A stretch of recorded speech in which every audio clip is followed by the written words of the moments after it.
Who's king of whiskey grab? I don't know. Let's find out.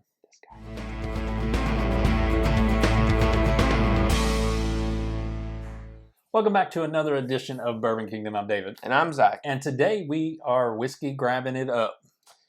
Yeah, I'd say we had a pretty good month there, Dave. We did. I actually thought that October was going to be a slow month for me because I was kind of like I had vacation. I had vacations and stuff like that. You take a vacation every month. That is true. I do. Did you go to Mars this time? Yeah, something like that. I mean, I was at Disney World, so I mean, there's lots of. That is its own little world. So I really didn't know that I was going to have any extra money to spend on bourbon this month, but there's always more money for bourbon. There's always a chance, and so yeah, I'll start it out. Before we start, though, go ahead and hit that like, subscribe, all that stuff. You can go ahead and start. All right, I'll start. Yeah. First one, and I'll be honest with you, I did not buy this one. By far is best bottle all month. By far, I didn't buy this one. I did some electrical work for somebody, and they. Dropped this off to my house, and so it was on top of my it was on top of my garage refrigerator. And he said, "I left you something." I was like, "All right, well, what is it?"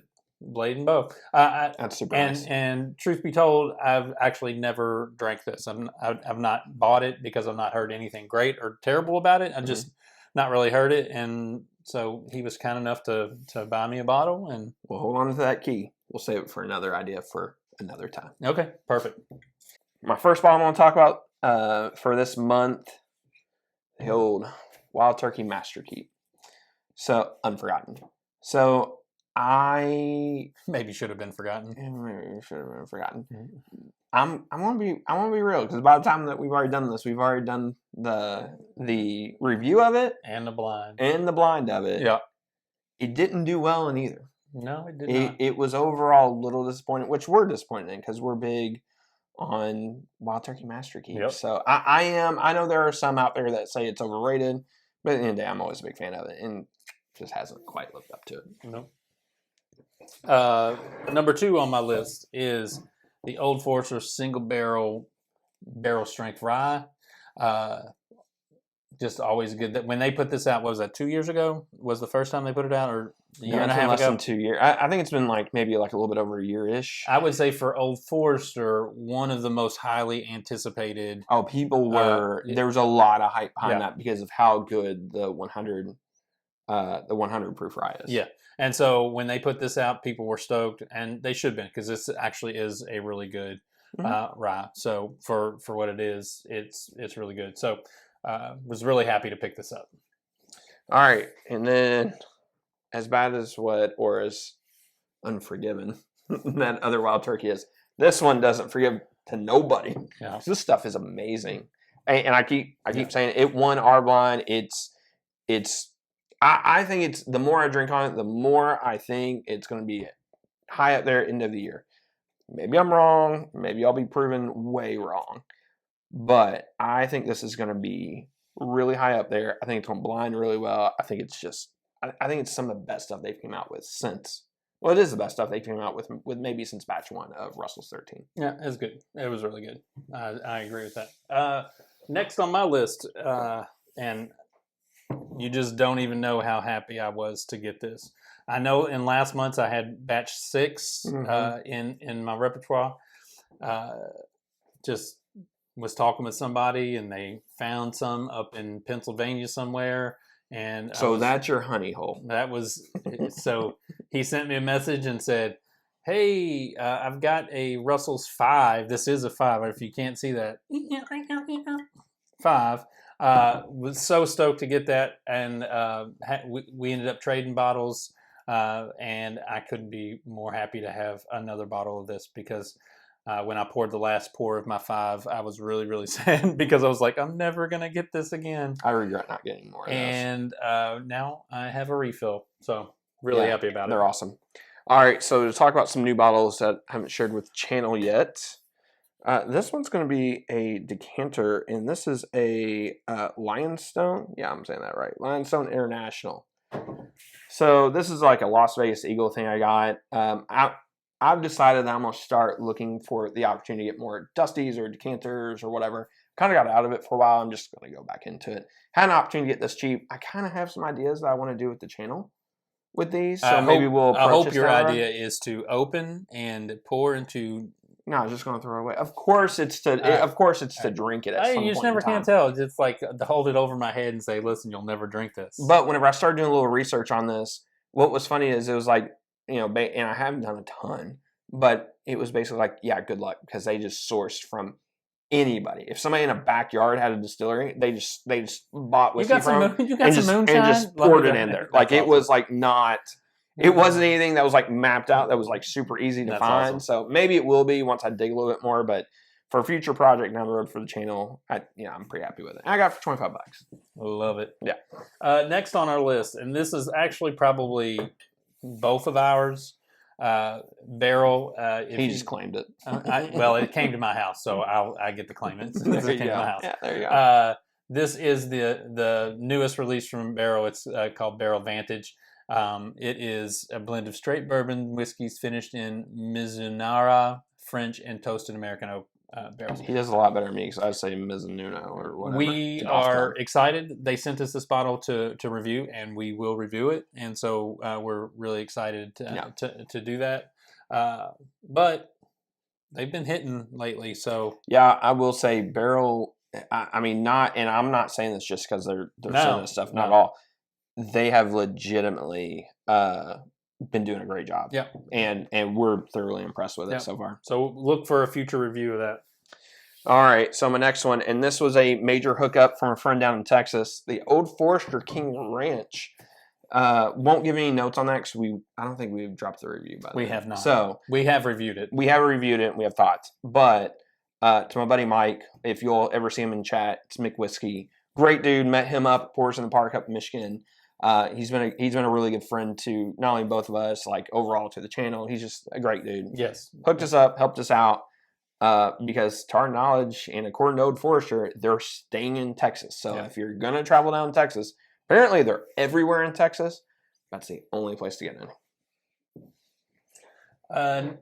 Next on my list this is actually, I think, my last purchase in October was a Four Roses single barrel. This is a tier 5, and it's an OBSF. It is a Louisville Bourbon Club release, and it's called Cinco de Mayo. It's because it was picked on that day. You all know our love of single barrels, and so I actually had a pour of this last night, and I'm gonna be honest with you, I loved it. Everybody who I know who's got one they all say it's fire. Yeah. So good job to LBC for picking that. I think Cox has got it, and they worked out with all that. It's a great pick. Yep. All right. So my next one is going to be, and I want to make sure I'm saying all this right. It's a Heaven Hill Select. It's the new bottle that they're doing on their tour/tasting. They do a tour through like Rick House and all that. You have two options to be able to pick between. You get to taste both of them. You get to taste the rye and the like standard like bourbon kind of mash bill, and by far the rye. That's the rye, and I'll tell you right now, I'd pick that all day long over the bourbon. They're both good. I will say I think they are both good, but it doesn't compare to me on which one's better. Yeah. Next on my list, and again, this was one I was really happy to get. Super stoked that I was able to get it. The Michter's 2022 Toasted Sour Mash release. I was able to get my hands on it, and I'm just.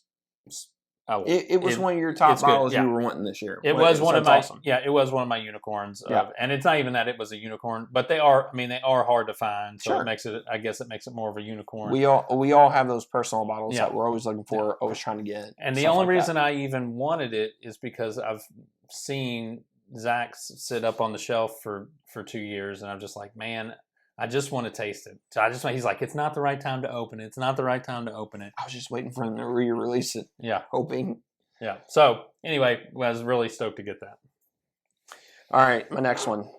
I finally got one of these after such a long time of waiting. Joseph Magnus Cigar Blend. These are, as I tell everybody, and I say this all the time, you either love them or hate them. I love them. I fall in that pool of where it is, if I get like a request of bottles like, hey, you can select that, that's always going to be high end, and we do not get a lot of them in this area, and they've just recently started coming out more.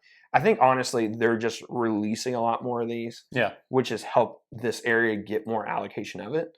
But yeah, overall, man, like these are just incredible. They are so different than anything kind of standard, but man, they are amazing. Yeah, good stuff. My next one. I thought you were knocked that other bottle over. No. My next one was, I am so thankful to be able to do this. This was a really cool treat.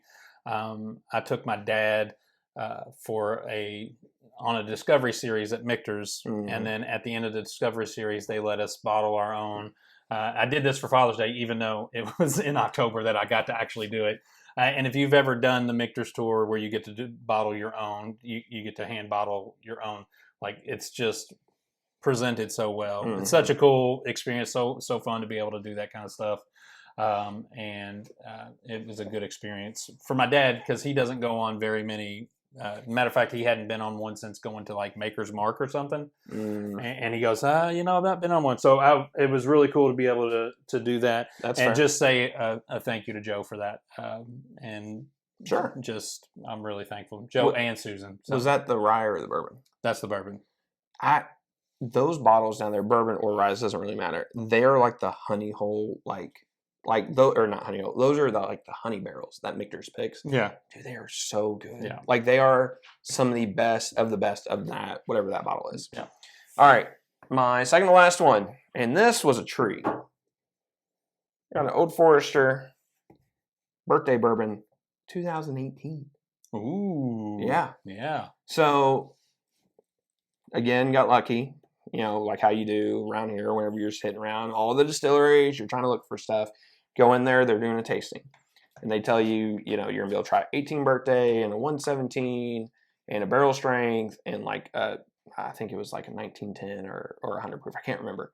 But the guy who hosts it, he's super awesome. I want to say it's Nathan. If I'm wrong and you're watching, I apologize. But he's super cool. He did a great job with the tour. There were some friends of mine that was in there too. It was overall a great time. We had a blast. We were just sitting there mostly chatting, just appreciating really awesome, great whiskey. And then at the end of it, they offered to let us buy the 18, which is crazy to me that they still even have any. But just an awesome opportunity. It was a great tour overall.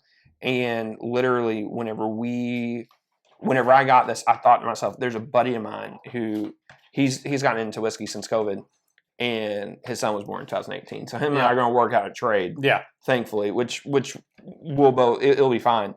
But I'm super excited too for him that he'll be able to get this as well. Yeah. So.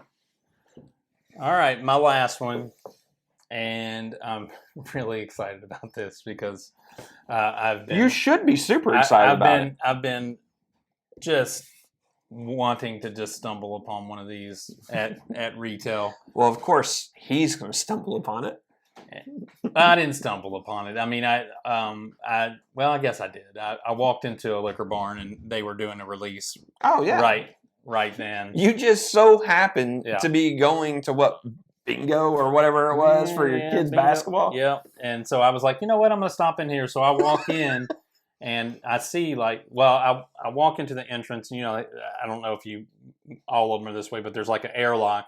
And I can see because they set the allocation always up on the behind the counter, and I saw like 2 or 3 of these in a row, and I was like, oh, they have them, and so I was like, please let nobody be in line, or please let there only be like one person. So I walk in, there are a ton of people in the liquor barn, but nobody in line. And so the guy that walked in before me, like the Red Sea, just parts away people so he could go up there and get one. So the guy in line, this guy in front of me, walks right in front of me and gets in line, and I'm like right behind him, like, is there anybody else in line? I mean, I'm looking around, just going, is anybody else in line? And so I walk up right behind him. He goes, yeah, I'll take that King of Kentucky. I'll be like, yeah, go ahead and put one of those on there. And it was just, fortuitous. So I'm really happy. Which one did you get, by the way? Since we're just showing a tube right now, let's show the bottle too. You got Barrel 24. Okay, all right. Got a nice. Okay, all right. Got a nice little 126 proofer, 27 proofer. Yeah, great. Yeah, I'm happy for you, dude. I'm really excited, And I find it hilarious that he was going to his kids' bingo. And I bingo just for happened to, like, basketball. I was just like, you know what? I'm going to stop in here just to see. That's why you always stop. That is true. Like, if you have this thing in your gut that tells you to stop, I could feel it in my bones. you usually just stop. Like, whatever that is, it's telling you, like, stop. Just do it. Don't ignore it. Don't ignore it. So I feel kind of bad. Don't feel bad. Well, I don't feel bad whatsoever. Yeah, but I'm really happy that you got your king. Yeah. Because I got one too. Yeah. And I'm super excited about it. But our journeys of getting the kings are much different. Yes. So this is an 18-year king. Just show the bottle and everything. And this was an experience. I actually got this at the beginning of the month. And actually I have pictures of whenever I went. So hopefully I'll give them to Dave and we'll see if he posts them or not. That may or may not. This was a 30-hour camp out at a Kroger re-grand opening. The store was already open, but they just like remodeled it again. Yeah. And they just did a re-grand opening to all of it. It was a very long 30 hours, but overall, it was honestly a great camp out because the Kroger's was open. Yeah. So we were able to eat, you had bathrooms, you had facilities, whatever you wanted. Yeah. We waited in line. They told us we couldn't line up until 7. So we all we put every name down on a list. We all sat in our cars and waited. Nobody, for the most part left, or if you left, you lost your spot. Yeah. And whenever it all came time to line up, everybody went to their spot. What do you know? It's like crazy that we can all act like adults. Yeah, when it comes you to can stuff. act like adults. But what's super cool for me is in one of the main pictures, they end up having like 42 kings altogether. Yeah. Like because they had 6 of the 18 years, and then they had 38 of the other ones, 36 of the other ones. Yeah. And most of my friends who I hunt bourbon with were all there and able to score. Yeah. In the picture there's a buddy of mine, Chris. He's on it in the picture. But we were all able to score there. And literally, it's an awesome experience. Yeah. It's just a super awesome experience to be able to camp with your friends, have good pours, have good food while you're eating there too. And then at the end of it, we got an 18-year king. That is a 3 of 7 barrel. Yeah. I was in Disney World when this dropped, so I was not happy. Yeah. And he sent me a picture while I was in Disney World. So I really wasn't happy with him. I mean, I was happy for him, but not with him, because he could have just saved that till I got home and said, oh, by the way, I got this. I'm like, all right. I almost waited to tell him at this moment now, but I was just super excited. Yeah, no, I would be too. And I don't know when, I have a feeling I'm going to be able to get one to review for the channel. But I don't know when and if I'm going to open. Well, I'll open it at some point in time, but I just don't know really when we'll get around to it. Yeah. But definitely true unicorn status. Yeah, that's a unicorn. And that is a unicorn for sure. That's awesome. Yeah, it was a great time. And my unicorn just has a smaller horn. The King of Kentucky. Oh, yeah. But it's still great, though. No, I'm so happy about that. So, all right. Well, till the next time, we'll see you. See you.